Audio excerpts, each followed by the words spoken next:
Dans cette séance, on va ensemble essayer de résoudre ces exercices proposés, bien sûr, de l'ENSA de 2015.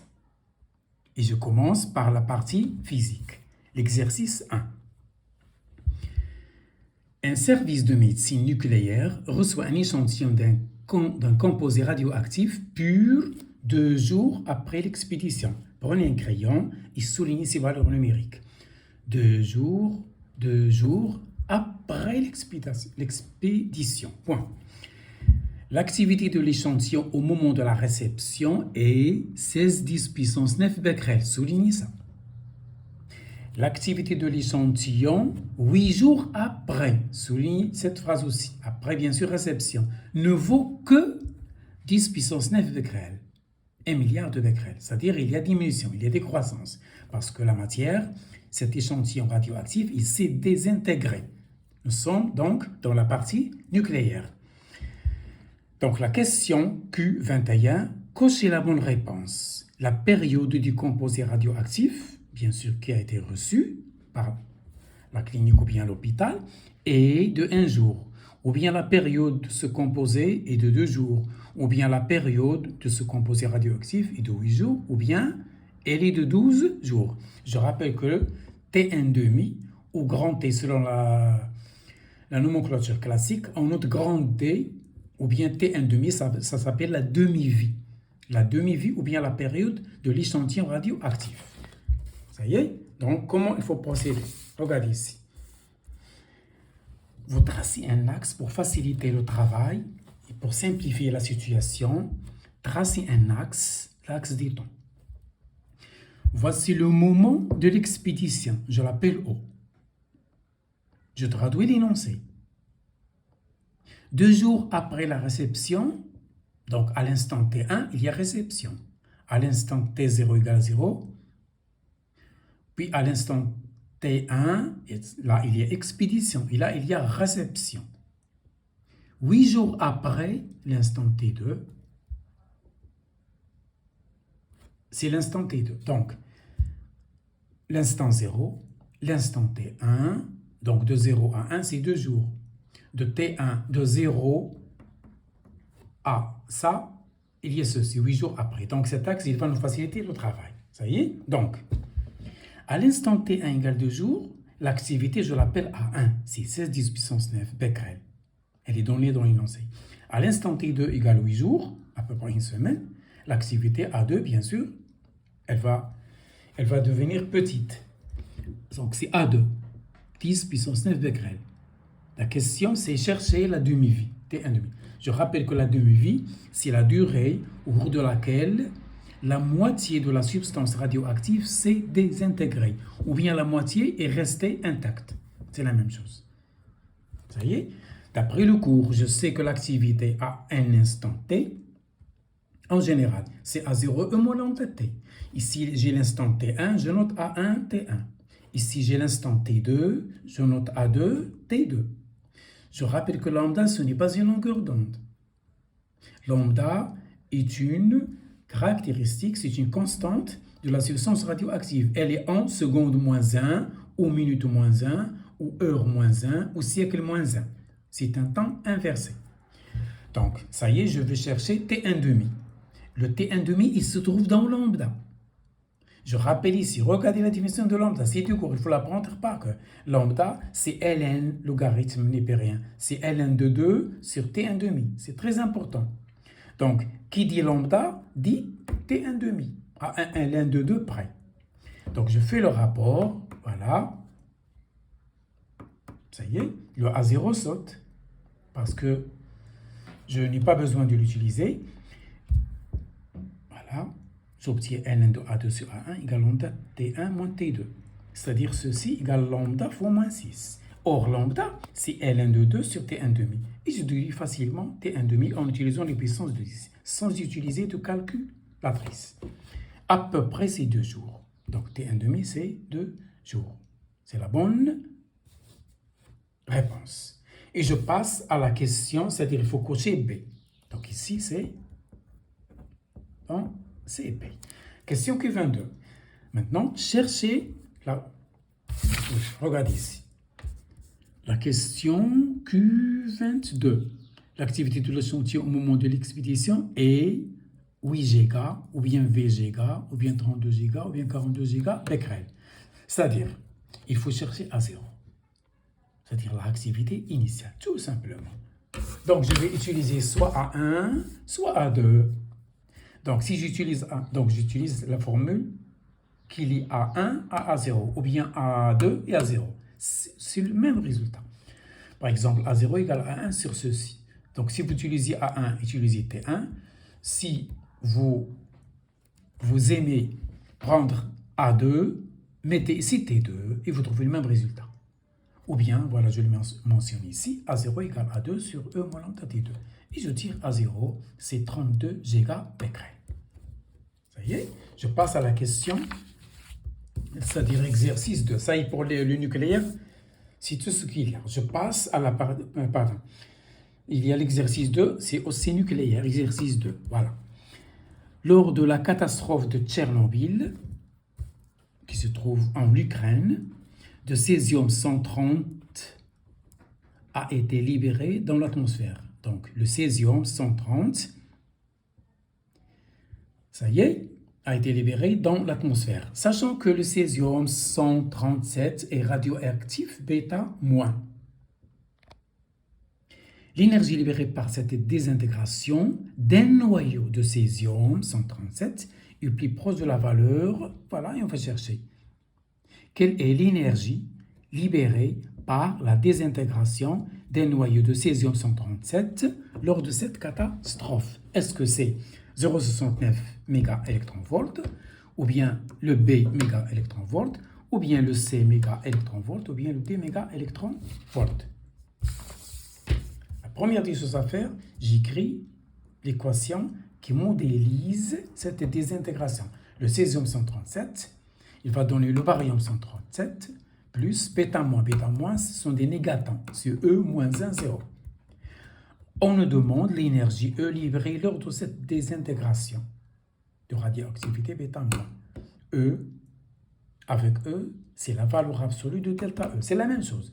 Soit vous mettez E, soit delta E. Donc, delta E, c'est les masses finales moins la masse initiale. Les masses finales, c'est la masse du barium 137 plus la masse du négatant, c'est-à-dire bêta-, moins la masse initiale du césium. Le tout, attention, le tout fois C carré. Ça y est? Donc, delta E, j'utilise des données, voilà, fois 1000 en MeV.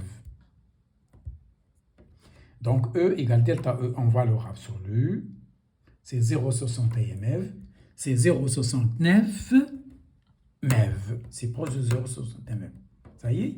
Donc, si vous connaissez la formule, delta E égale delta M C carré, faites attention aux unités et vous ne trouvez aucun problème. Ça y est? Ça, c'est pour l'exercice 2. Je passe à l'exercice 3. Maintenant, on va attaquer les ondes. Le sonar d'un bateau permet de déterminer la profondeur des fonds marins. Il est constitué d'un émetteur E et d'un récepteur R. Voilà, l'émetteur, le récepteur. Ça s'appelle le sonar. Il est lié au bateau. C'est un composant électronique qui émet et qui reçoit en même temps des ondes pour détecter les profondeurs des eaux marines, des océans. Ça y est, il est conduit d'un émetteur E et d'un récepteur R, le voilà dans le schéma. Le sonar étudié est alimenté bien sûr par une tension sinusoïdale de fréquence 20 kHz. Donc, le sonar ne va pas fonctionner comme ça gratuitement. Il faut l'alimenter. Donc, on utilise un générateur qui nous fournit des tensions sinusoïdales de haute fréquence, 20 kHz. La célérité des ondes dans l'eau est 1500 mètres par seconde, c'est-à-dire la vitesse de la propagation de l'onde dans H2O, c'est 1500 mètres par seconde. La question Q24. Cochez la bonne réponse. La période correspondante à cette vibration est comprise entre 20 microsecondes et 40 microsecondes. La longueur d'onde correspondant à cette vibration est comprise entre 0,7 mètres et 0,8 mètres.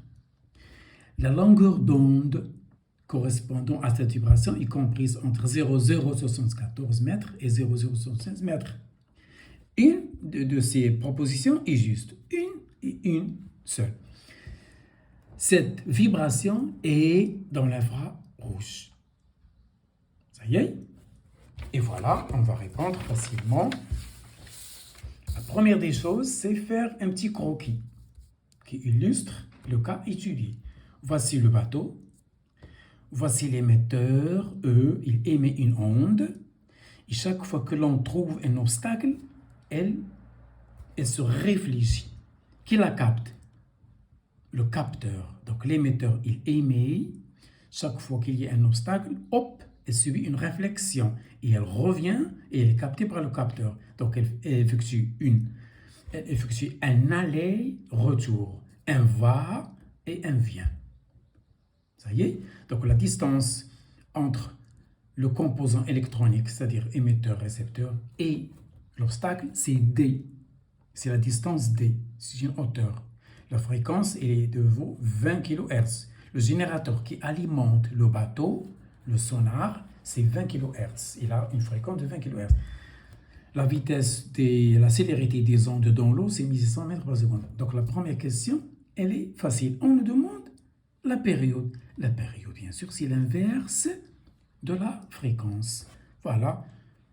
T, c'est 5 10 moins 5 secondes. Comment j'ai fait?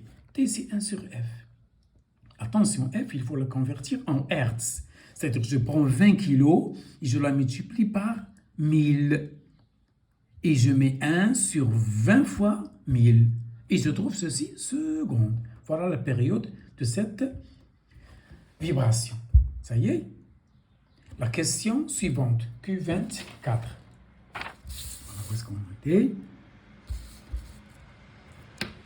Q24. C'est ça. Q25 maintenant.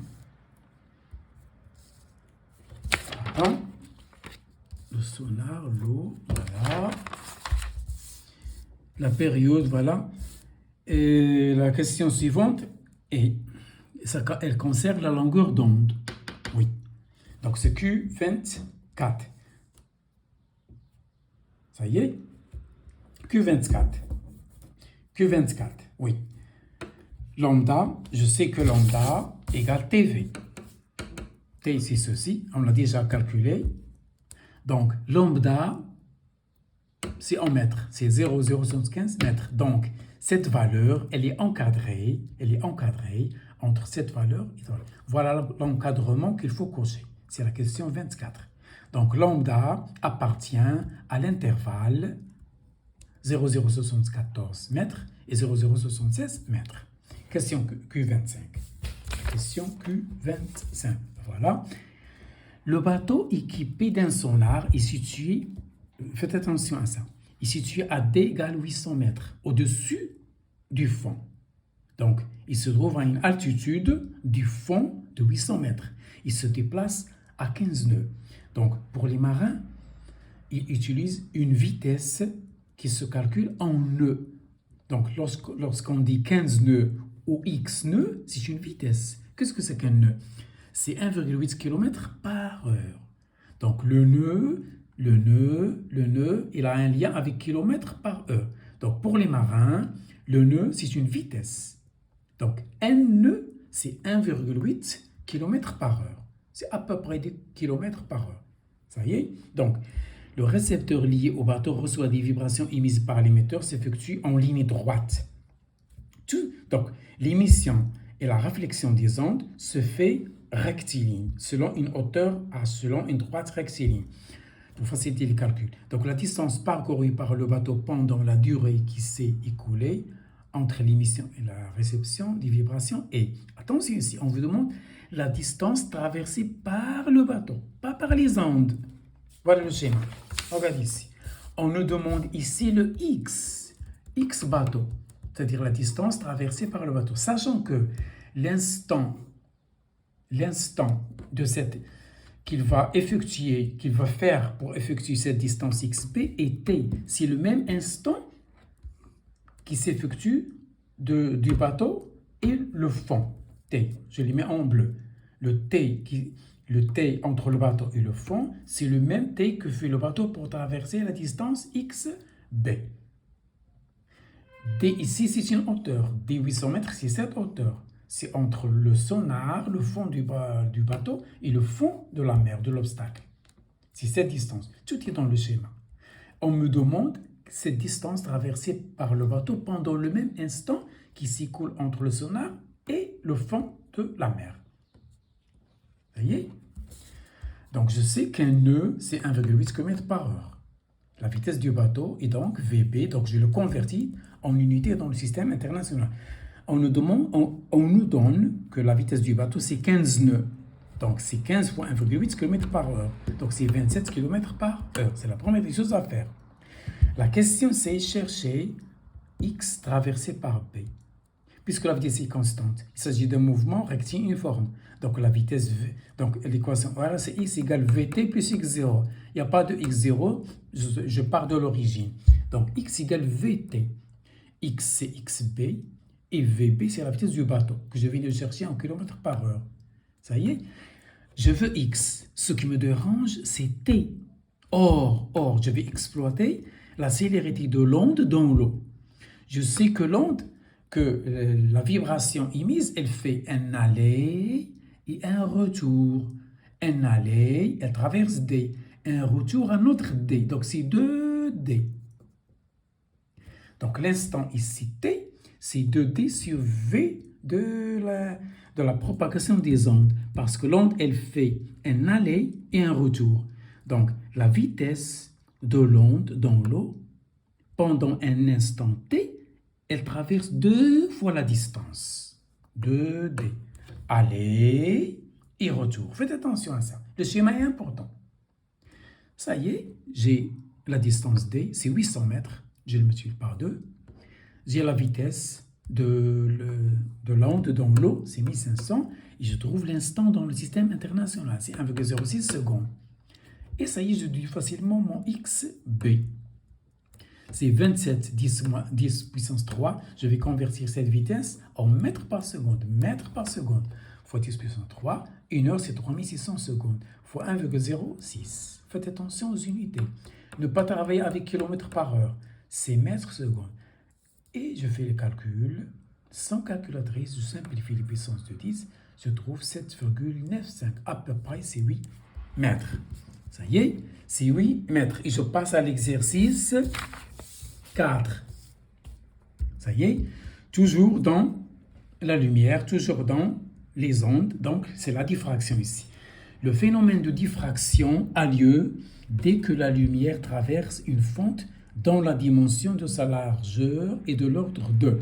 Donc, c'est une question de cours. Ça veut dire, je vais reformuler la question autrement. On vous dit, si je veux réaliser une réaction de diffraction, la fente que je vais faire dans l'écran, ou bien dans le morceau de papier que je vais utiliser, quelle est à peu près sa largeur? Est-ce que c'est à peu près 1 centimètre, ou bien 1 nanomètre, ou bien 1 dixième de millimètre, ou bien 1 micromètre? Donc, en général, on prend une lame de rasoir et on effectue une fente sur un papier. Donc, cette fente, elle a une largeur à peu près de l'ordre de dixième de millimètre. Donc, pour réaliser un phénomène de diffraction, il faut que la largeur de la fente soit de l'ordre de la longueur d'onde ou bien qu'il lui est inférieur un petit peu. Donc ici, ce qui est logique, c'est à peu près 1 dixième de millimètre. C'est une question de cours. Et je passe à la question 27. On réalise la figure de diffraction d'une fente avec un laser hélium-néon, c'est-à-dire une ampoule qui contient le gaz hélium mélangé avec le gaz néon. Ça nous donne un laser. En général, au lycée, on travaille avec des lasers qui contiennent l'hélium et le néon. Ça nous donne des lasers de couleur rouge. Qu'il ne faut, pour ces rayons laser, attention, il ne faut pas exposer directement les yeux. C'est très dangereux. Il ne faut jamais regarder un rayon laser en face. Donc, qui produit un faisceau de lumière horizontale de longueur d'onde 633 nanomètres. On vous dit qu'on a effectué une expérience en laboratoire de fraction et on a obtenu une tâche centrale, bien sûr, en utilisant une longueur d'onde lambda, 633 nanomètres. L'écran d'observation se situe à L, 3,4 mètres de la fente est verticale et perpendiculaire au faisceau. La largeur A de la fente est inconnue, bien sûr, elle est inconnue. Le schéma ci-contre reproduit l'allure de la figure observée sur l'écran. À partir des mesures de la largeur exacte de la fente est proche de cocher la bonne réponse, bien sûr. Ici, on nous demande de chercher A, c'est-à-dire la largeur de la fente. Et on nous donne ici la frange ou bien la tâche centrale. Voici son diamètre, sa largeur, c'est 3,40 mètres. Et on nous demande de chercher centimètres. 3,4 centimètres. Donc ici, tout simplement, chercher la largeur de la fente, connaissant la distance entre l'écran et la source lumineuse, et connaissant la longueur d'onde lambda. Voilà comment il faut faire. Regardez ici. Ça, c'est la réponse de toute la question de cours. Voici le diamètre de la tâche centrale. C'est 3,4 centimètres ici. Voici la longueur d'onde lambda. Ça y est, c'est 633 nanomètres. Faites attention aux unités. Vous convertissez toujours toutes les unités dans le système international, toutes les distances en mètres. Comme ça, vous êtes tranquille. Le temps en secondes. Les masses en kilos. Sauf en chimie, utilisez le grain parce que les masses molaires sont en grains. Voilà. Je fais ce schéma. Il est très important en fraction. Voici la source. Voici l'écran. Voici la distance qui sépare la source et l'écran. C'est 3,4 mètres. Qui ne faut pas confondre avec 3,4 cm, cette largeur. Ça y est, c'est centimètres ici. Hein? Voilà. Tangente de θ est à peu près égale à θ, parce que les θ dans la lumière sont toujours des angles petits. Donc le sinus et le tangente sont convertis avec θ en radian. Donc ici, θ égale T sur 2 sur L. Ça y est, c'est le sinus, côté opposé sur le tangente, opposé sur ceci. Tangente, c'est ça sur ça. C'est T sur 2 sur L. Or, d'après le cours, θ égale lambda sur L. Apprenez ça par cœur. C'est une formule expérimentale.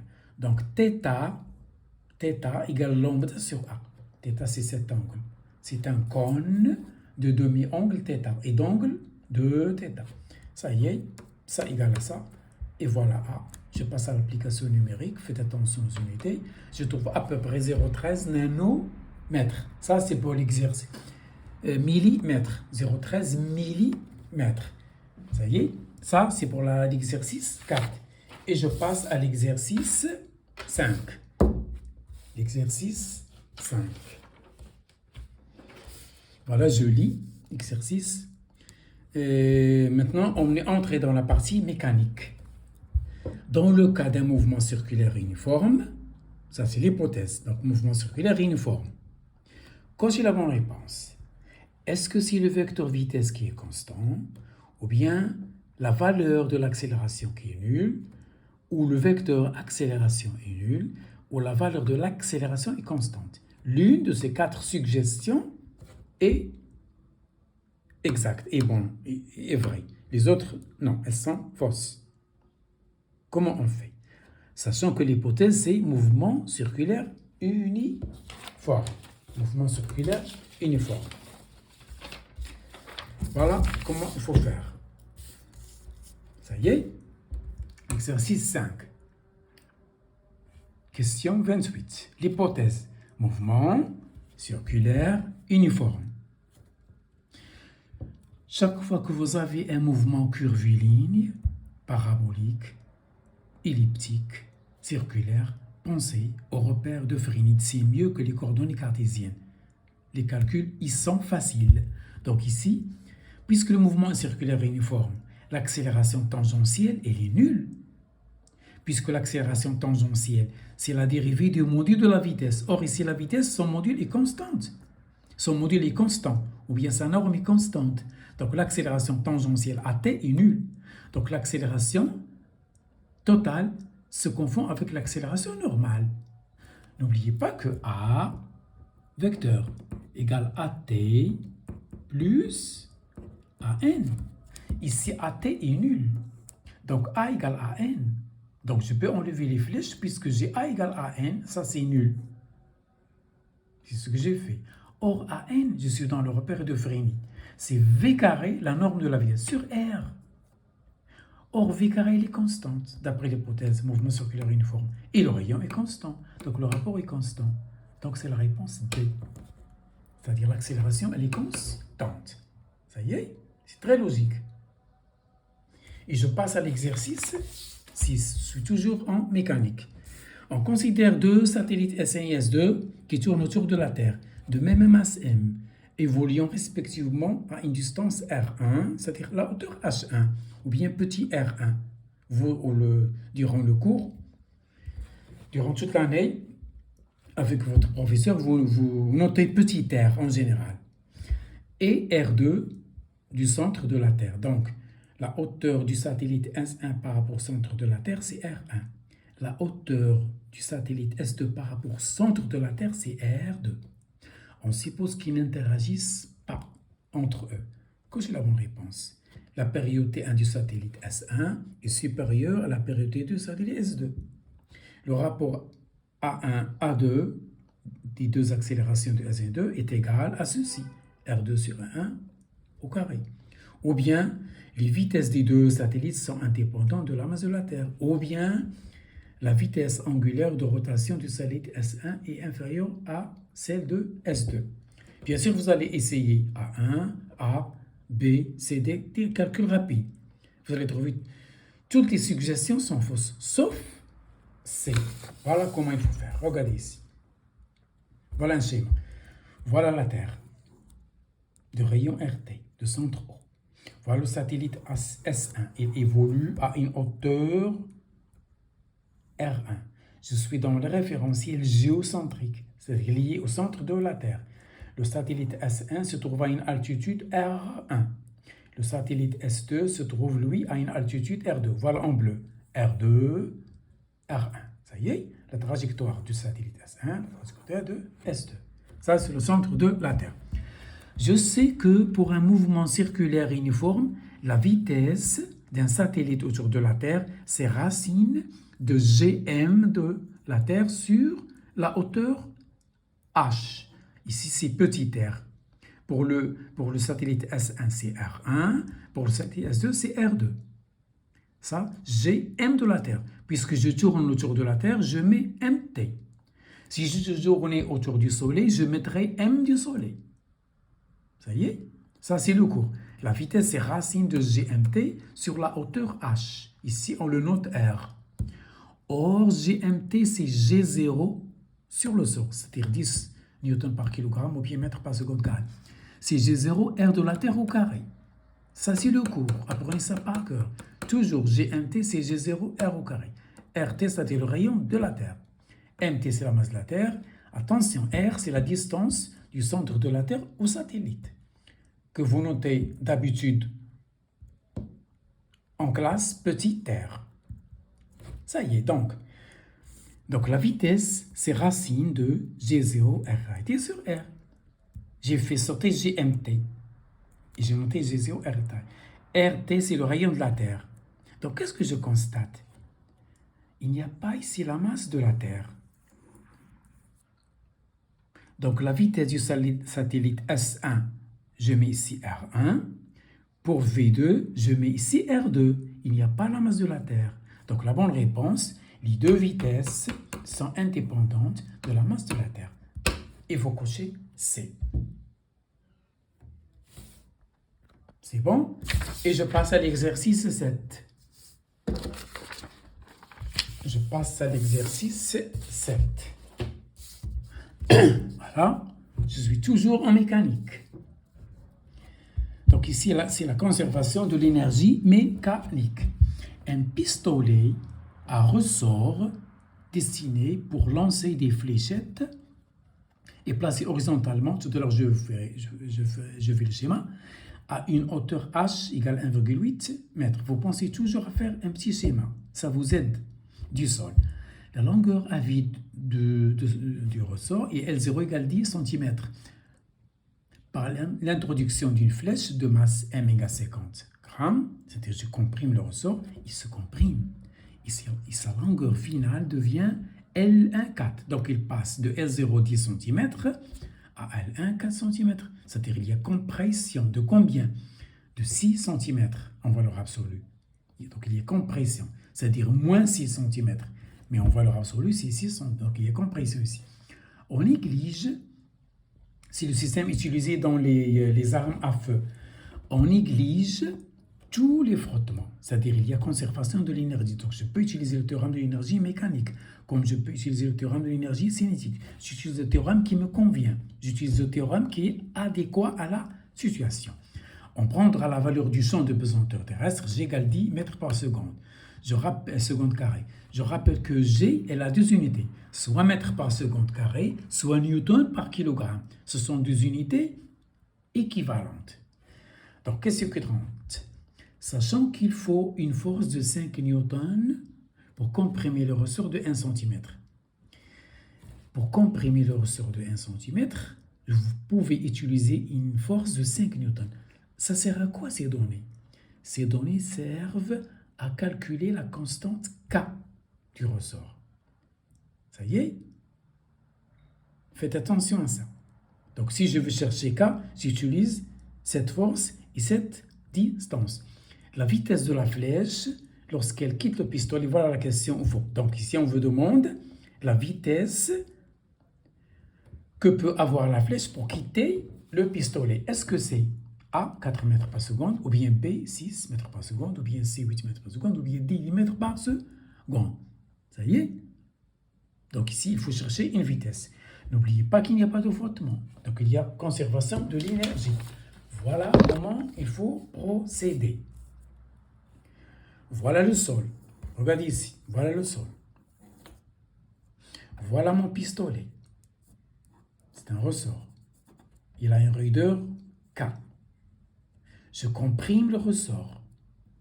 Comme ça. Et puis je lâche. Que fait la fléchette? Je le comprime avec une fléchette. Elle a une certaine masse. Elle est donnée. La masse de la fléchette, on me le donne. Ça y est? Et je vais chercher cette vitesse de départ. Vous voyez? Voilà la masse. 50 grammes. La première des choses à faire, il faut convertir la masse en kilos. Ça y est? Ensuite, il faut convertir L0. Voilà L0. Voilà L final. Il s'agit d'une compression parce qu'il est dimension de la longueur. Ici, comprimé de 6 cm qu'il faut convertir en mètres. Donc, qu'est-ce que je vais utiliser ici? Il y a conservation de l'énergie mécanique. C'est-à-dire l'énergie mécanique à un instant et en un lieu bien déterminé reste la même. Quelle est l'énergie mécanique à l'instant t égale 0? Je n'ai pas encore lâché. Je n'ai pas encore lâché la fléchette. Donc l'énergie mécanique, c'est l'énergie cinétique qui vaut 0, puisque je n'ai pas encore lâché la flèche, plus l'énergie potentielle élastique. Ce n'est pas l'énergie potentielle de pesanteur. La flèche, elle est toujours dans l'axe horizontal. Je suis toujours dans cette situation, comme ça. Je ne monte pas, je ne descends pas. Donc, il n'y a pas intervention de l'énergie potentielle de pesanteur. Parce que l'énergie potentielle de pesanteur intervient lorsque je change d'altitude. Je monte ou je descends. Ici, je suis toujours en ligne horizontale. Donc, à l'instant t égale à 0, il n'y a pas d'énergie cinétique. Il n'y a pas d'énergie potentielle de pesanteur. Il y a seulement énergie potentielle élastique. C'est un demi-2 K, l'allongement au carré. Et l'allongement ici au carré, c'est la finale moins la initiale. Au carré. Donc le moins va sauter. Cette énergie, donc ça, c'est l'instant t égale 0. L'énergie mécanique, c'est l'énergie potentielle élastique. La flèche part, c'est-à-dire je lâche. Donc, qu'est-ce qu'elle a à un instant t? Elle n'a plus l'énergie élastique. Elle a seulement une énergie cinétique. Parce que donc, toute l'énergie potentielle élastique va se transformer en énergie cinétique. Donc, voilà un instant t, donc à cette situation, voilà l'énergie mécanique. Lorsque je lâche, ça y est, voilà l'énergie mécanique. Il se réduit à l'énergie cinétique puisque, ça y est, le ressort, il s'est allongé.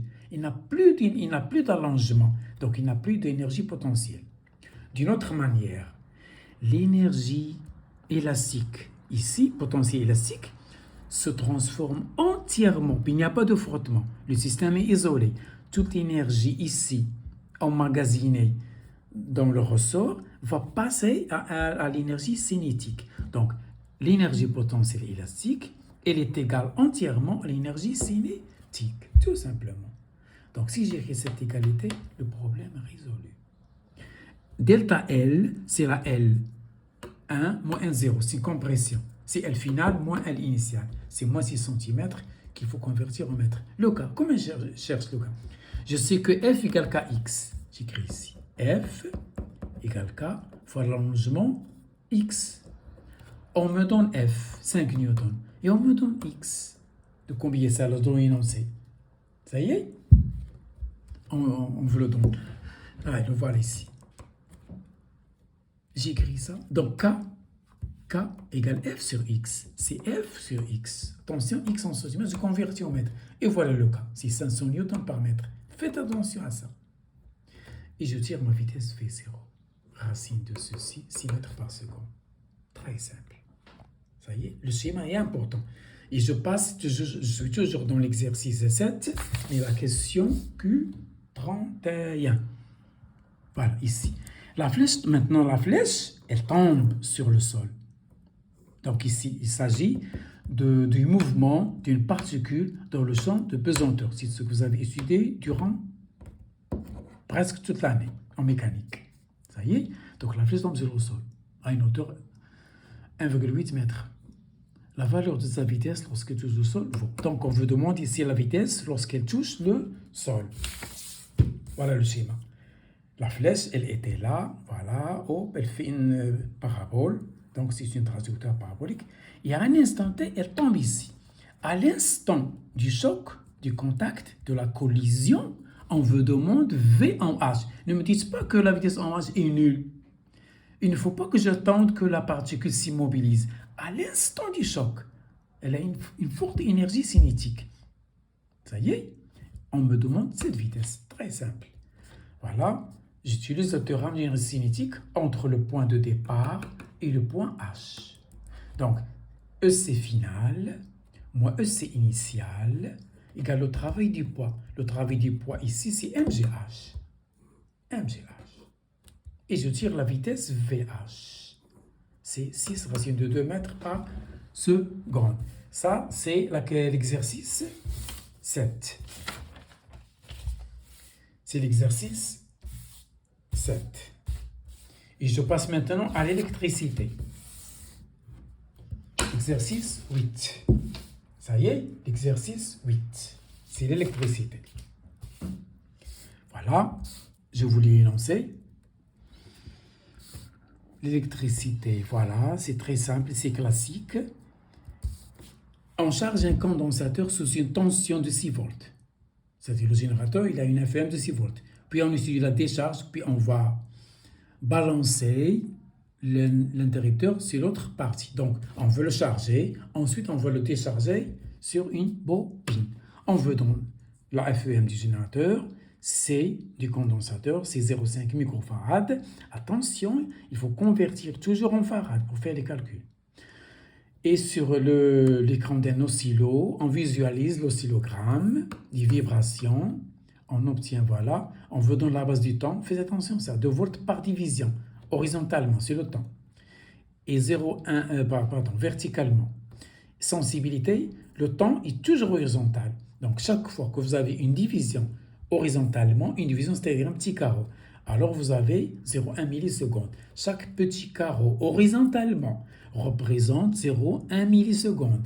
Et chaque petit carreau, chaque petite case, chaque division verticale, elle représente 2 volts. Ça s'appelle la sensibilité verticale et la sensibilité horizontale. Ça y est.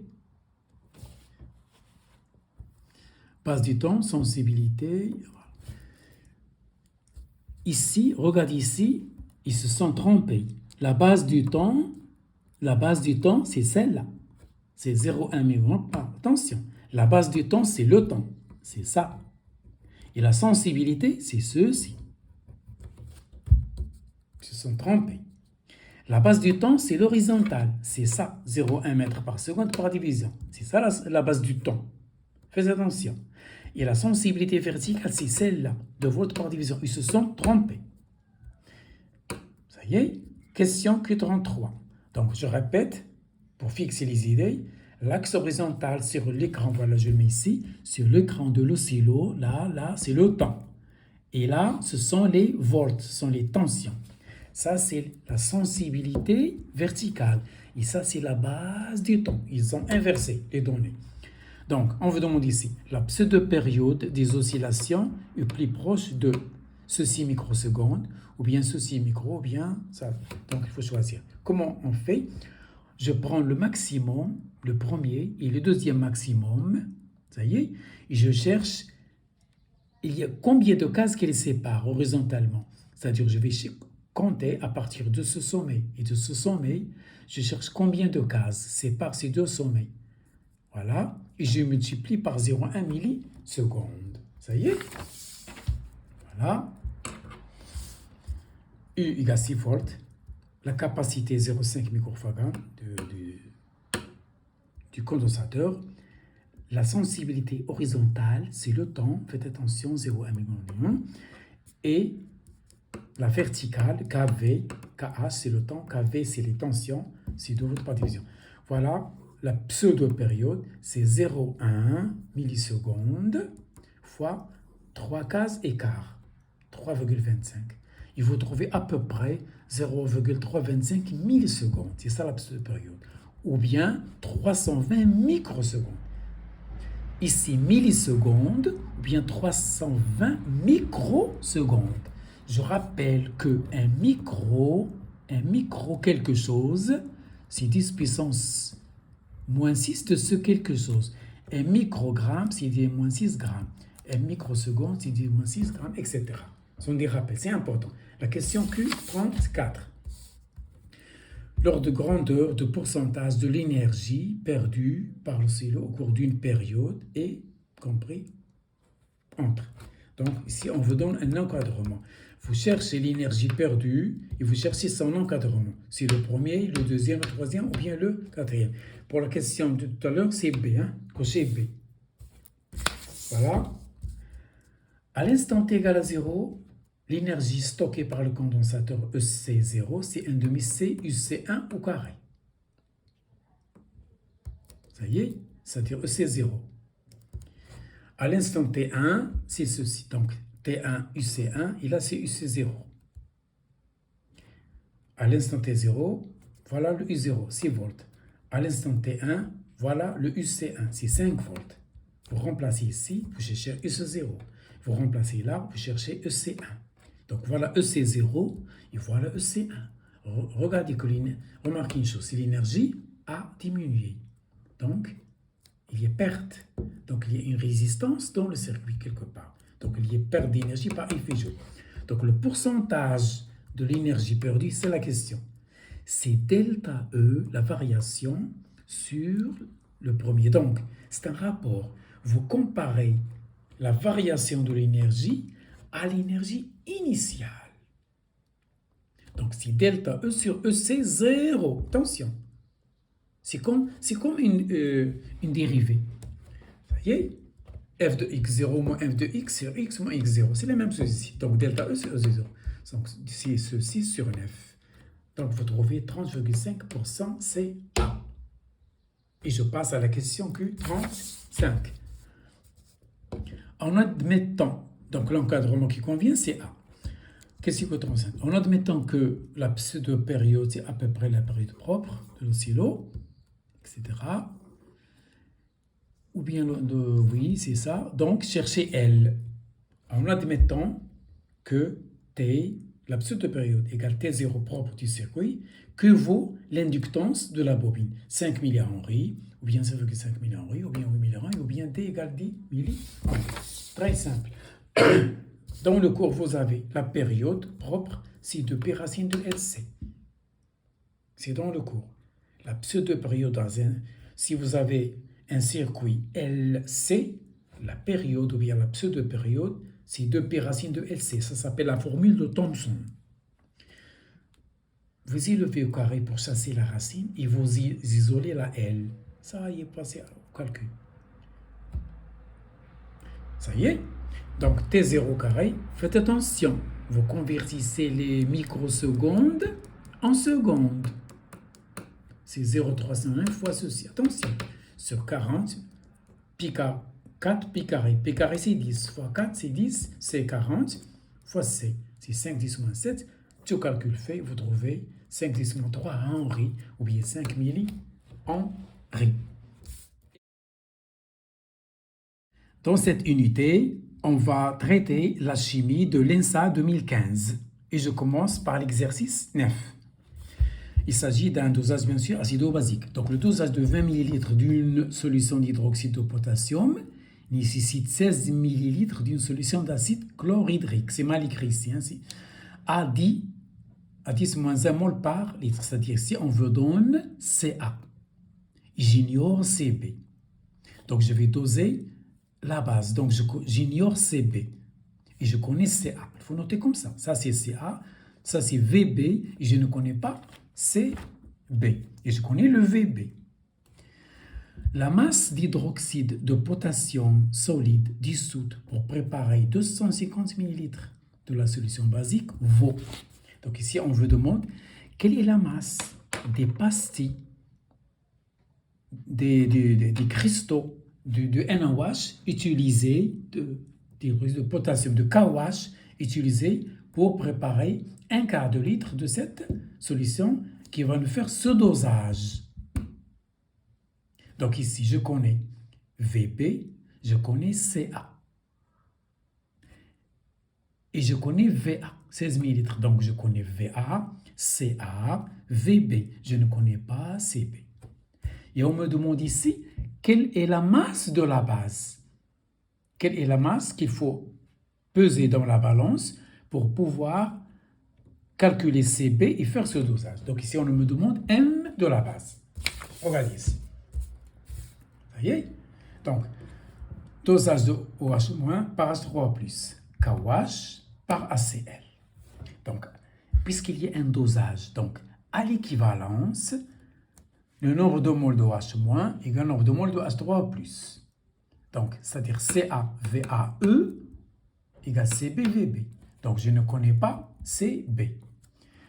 Voilà, donc Cb égale ceci. Donc, l'équation à l'équivalence me donne Cb. C'est 10 moins 1, c'est, je connais tout ceci. C'est 8, 10 moins 2 moles par litre. Donc, pour répondre à la question, il faut calculer Cb. Donc, exploiter la relation de l'équivalence. Et voilà mon Cb, je le trouve, c'est 8, 10 moins 3 moles par litre. C'est la concentration de la base de la solution basique obtenue par dissolution de KaOH dans l'eau. Ça y est? Or, CbVb, c'est une quantité de matière. C'est petit m de la base sur la masse de la base. Ça, c'était Nb et ça, c'était Nb. Le N, pour une solution, c'est CbVb et en général, c'est M sur M. J'utilise cette relation pour pouvoir déterminer la masse de la base demandée. Et voilà, la masse de la base, c'est Cb fois V, pas Vb. Attention, V de la solution. Ici, c'est 250 ml. Attention, ne pas utiliser Vb. Utilisez V de la solution ici. C'est V de la solution. V de la solution, c'est 0,25 litres. La masse de KOH, c'est 56 grammes par mol. Et je fais les calculs, je trouve 1,12 grammes, donc coché A. Voilà la masse de la base KOH qu'il faut peser pour préparer 250 ml pour ce dosage. Je passe à la question, à l'exercice 10. Toujours en chimie. La vitamine C est constituée bien sûr principalement d'acide ascorbique de formule C6H8O6. La dissolution d'un comprimé de masse 0,35 g de la vitamine C, bien sûr, dans un verre contenant 200 ml d'eau donne une solution dont le pH est égal à 3. Donc ici, on veut donner pH égal à 3. Et la masse, 0,35 g d'eau, bien sûr, du comprimé. La question, La valeur du taux d'avancement final, c'est-à-dire XF, de cette transformation chimique, c'est 8%, 10%, 12% ou bien 15%. Donc il faut chercher ici le taux, pas X final, le taux d'avancement, c'est-à-dire taux. Ça y est?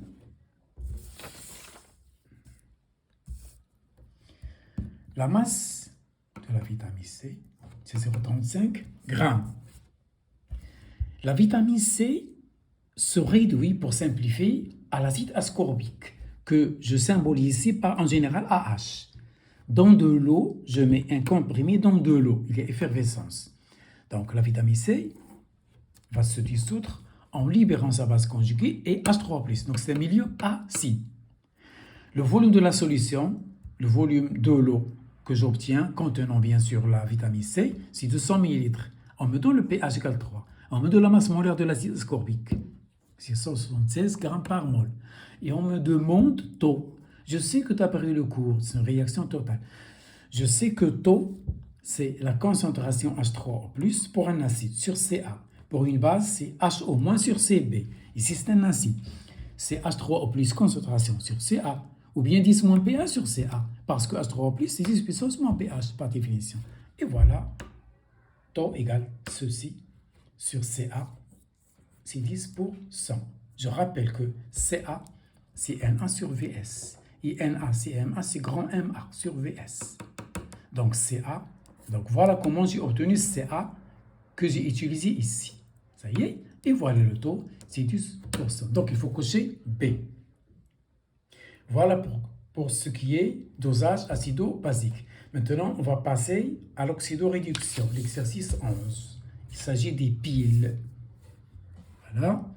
On considère la pile. Une borne contenant le nickel et ses ions, et l'autre demi-pile contient l'argent et ses ions. En fonctionnement. Donc la pile débite un courant électrique. Ça c'est la borne plus, ça c'est le moins. On veut donc le courant qui est débité par cette pile, c'est 10 milliampères. Durant 30 minutes de fonctionnement. On vous rappelle qu'un Faraday, c'est la charge d'une mole d'électrons. C'est 96 500 coulombs par mole. Donc Faraday, c'est ceci. Et on veut de la masse molaire de l'argent, c'est 108. La question c'est, la valeur de l'avancement de la réaction au bout de 30 minutes du fonctionnement de la pile est plus proche de ceci mol, ou bien ceci mol, ou bien ça mol. Donc il faut cocher la bonne réponse. Donc ici, qu'est-ce qu'il faut chercher? L'avancement qui convient pendant cette durée de une demi-heure. C'est la question Q38. Voilà le schéma simplifié de la demi-pile. Le nickel qui plonge dans ses ions, l'argent qui plonge dans une solution contenant d'argent, voilà le pôle plus, le pôle moins, voilà le pont électrolytique. Le courant débité pendant cette durée et la masse molaire de l'argent. Ce sont des données. Voilà la demi-équation au niveau de la demi-pile qui contient l'argent. C'est le pôle positif. Le pôle positif, il joue le rôle de l'oxydant. Donc, Ag+ est un oxydant. C'est lui qui va capter l'électron. Il y a formation de l'argent. Donc, il y a diminution des ions d'argent. Il y a augmentation de la masse d'argent. Pour le nickel, c'est l'inverse. Donc, la lame de nickel qui plonge dans la solution contenant les ions nickel va diminuer.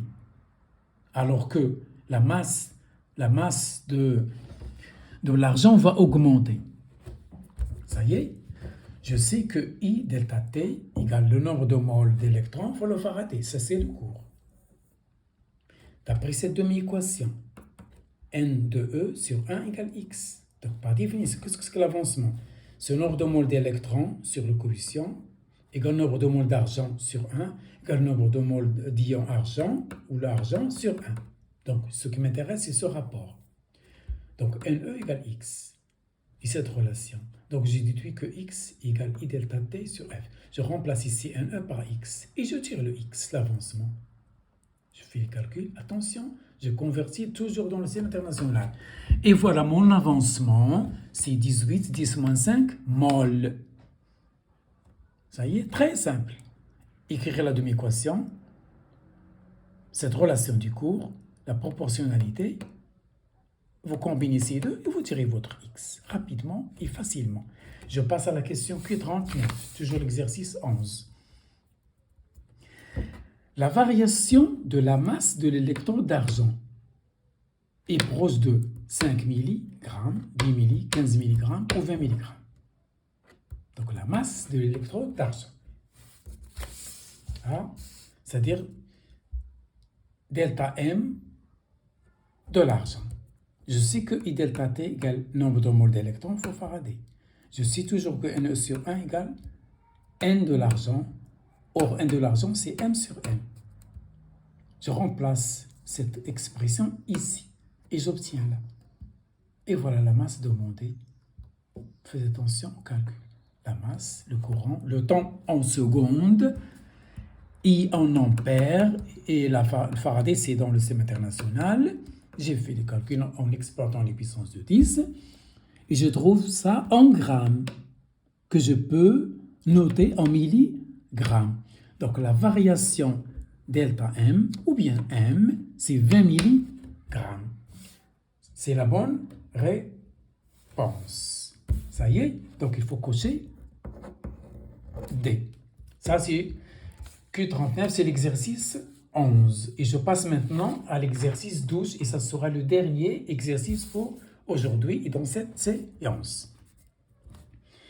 C'est l'électrolyse. C'est tout à fait le contraire des piles. Dans les piles, les réactions, les transformations sont spontanées, alors que dans l'électrolyse, elles sont provoquées par un générateur. Donc, en électrolyse, une solution aqueuse de sulfate de nickel, Ni de plus, SO4 de moins, voilà. Les réactions aux électrodes sont, on nous donne ici les réactions principales lors de cette électrolyse. On observe un dépôt de nickel solide de masse M égale 2 grammes. Donc il y a formation de nickel. Donc cette électrolyse permet la synthèse du métal nickel. Question. Le volume d'oxygène, parce qu'il y a dégagement d'oxygène, selon la deuxième équation. Donc je peux aussi synthétiser l'oxygène dans une usine en exploitant cette réaction, cette électrolyse. Donc le volume d'oxygène qu'on recueille est plus proche de 224 ml, ou bien 380, ou bien 480, ou bien 760 ml. On veut dans les conditions de l'expérience. Le volume molaire occupé par une mole gazeuse, les conditions normales de température et de pression, et la masse molaire du nickel. Ça y est. Donc, il faut chercher le volume de l'oxygène, et ça sera la dernière question. Voilà. Donc, l'électrolyse de cette solution, je rappelle la masse du nickel déposée, c'est 2 grammes. Le volume molaire dans les conditions du laboratoire, c'est 22,4 litres, c'est une condition normale. La masse du nickel, elle est dans la table périodique, on vous la donne, c'est 58,7 grammes par mol. Et on me demande le volume de dioxygène libéré, dégagé, synthétisé lors de cette opération. Je réécris les deux réactions. Donc ici, c'est une réduction. Donc elle est cathodique au niveau de la cathode. Celle-là, c'est une oxydation. Elle est au niveau de l'anode. On dit oxydation anodique, réduction cathodique. Ça y est, on me donne le volume, on me demande le volume de O2. D'après 1, les proportionnalités me donnent Ne sur 2 égale N de I sur 1. Petit n de E sur 2 égale Ni sur 1. Or, Ni de 1, c'est petit m sur grand M. Et j'obtiens ceci. Pour la réaction 2, la même chose. N2 des électrons sur 4 égale N de l'oxygène sur 1. Et je tire N des électrons. Or, N de E1 égale N de E égale N de E. Les électrons libérés par l'une des équations est capté par l'autre. Il est équilibré, bien sûr. Donc ça égale à ça. Donc ça égale à ça. Donc de cette relation d'égalité, j'obtiens V de O2. je fais les calculs et j'obtiens 0,38 litres, c'est-à-dire 380 millilitres. Voilà pour les calculs. Hein. Et voilà le volume dégagé de VO2. Et voilà pour aujourd'hui.